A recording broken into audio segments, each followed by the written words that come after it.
Magnum ice cream.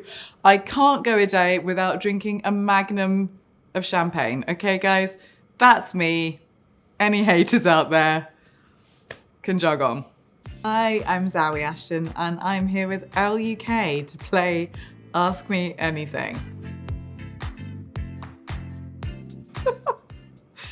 Oh dear, I'm really sorry, reggae. That one's gonna haunt us forever. I don't make it my business to go around giving advice, generally creepy or otherwise. The advice that stands out as extremely creepy is always the terrible, actually it's less advice and more insinuation that you need to change something about how you look or about yourself, and you should just never do that. I think all the way through university, I was definitely wearing a concealer that was about 10 shades too light for me. Not even light, it's just that the chalky mismatched tone. And of course, again, now we live in a Fenty world and we live in a much more conducive world to skin tone matching, and thank goodness for that. Well, when I was doing Fresh Meat, this show on Channel 4, I had to shave my head and cut it very short, and almost shave it as well at the sides. And I was so scared to do that the first time and was sure that it would be a complete faux pas, and then it was actually really embraced by me as well. So I think I could learn again how to be a little bit more daring. My last impulse buy was a courgette spaghetti maker. You know, the thing that you put courgettes through and it makes the spaghetti from the courgettes, or you can put like a vegetable through and make spaghetti from the vegetable. Yeah, it's not ever gonna get used, ever. It's already gathering dust, but I'm trying, guys. I'm trying to eat well. What can't I go a day without doing?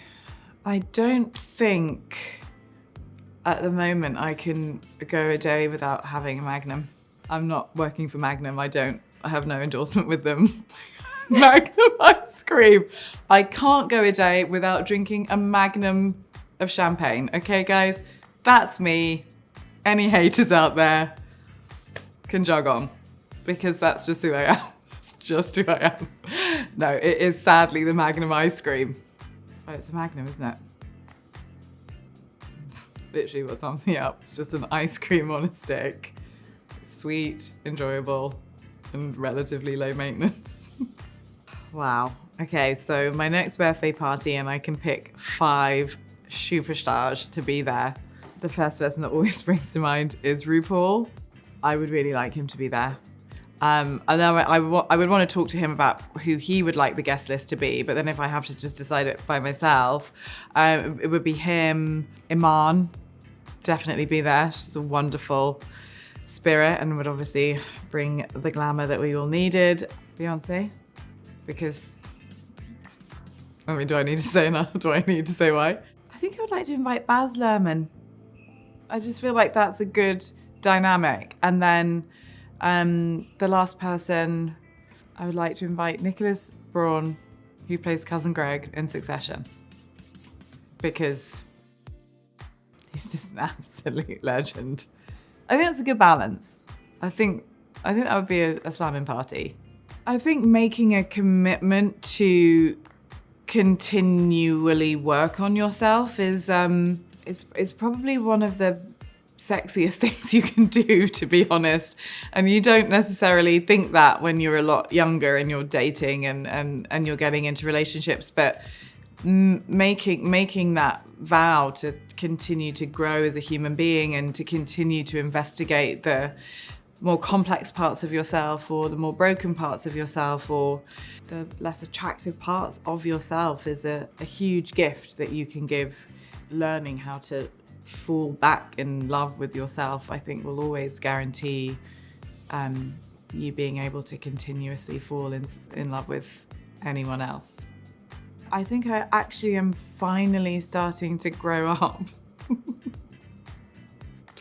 little bit. I'm getting there. Do you know what a really amazing thing that I learned doing this film, Mr. Malcolm's List, in the Regency era, is actually the corsets were extremely short. They weren't the really uncomfortable, restrictive corsets that the Victorians brought in, and they do everything for the sort of bust neckline area. So maybe the short 19th century corset would be a nice thing to bring back. And the bonnet. Bring back the bonnet. Not the creepy Handmaid's Tale ones. Bring back the Regency era bonnet. I got so much joy from wearing a bonnet that if someone was to gift one to me tomorrow and I wore it in the street, I would hope that it caught on, because I want those back. Thank you so much for those pressing, burning questions. I hope this has been mildly entertaining, if not mildly annoying.